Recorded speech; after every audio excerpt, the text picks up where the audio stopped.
First, we're going to get a subset of rows which contain data from the year with the weight less than or equal to 8.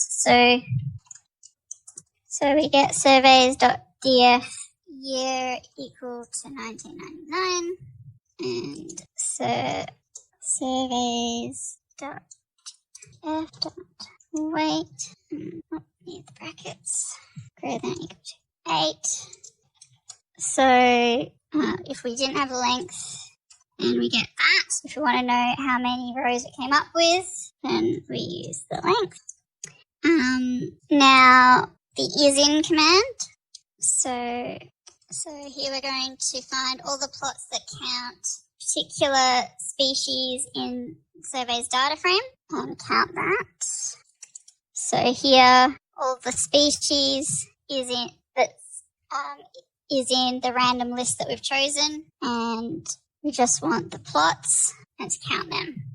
So did get asked before if this will work. Can we just do this? And yes, that does work. We get the same answer for both of those because Pandas allows us to refer to a column using the dot as well as using the square brackets. Now, question 3, experiment with other queries. That's just for you to experiment with. That's not just for you to experiment with. So here is to find if we have all that are weight greater than or equal to 0, we'll get that. So then we've got the final. Don't think anyone has any hands up. It's probably easier for you to just jump in than to put your hands up anyway. Then we have the find out what is not equal to male or female.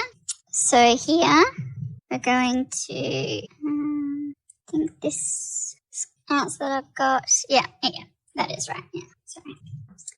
So these ones are not equal to male or female because we put that in the front. So as well as the exclamation mark, you also have this symbol to mean is not in. Now, we're create a query for greater than 0. That doesn't mean you have to use queries. You could have used queries if you wanted to, but you didn't have to use the dot queries. Or this. If you choose any different list, you're going to get a different answer here. So you just need to pick a list. And here is very similar to the ones that we did before. Okay.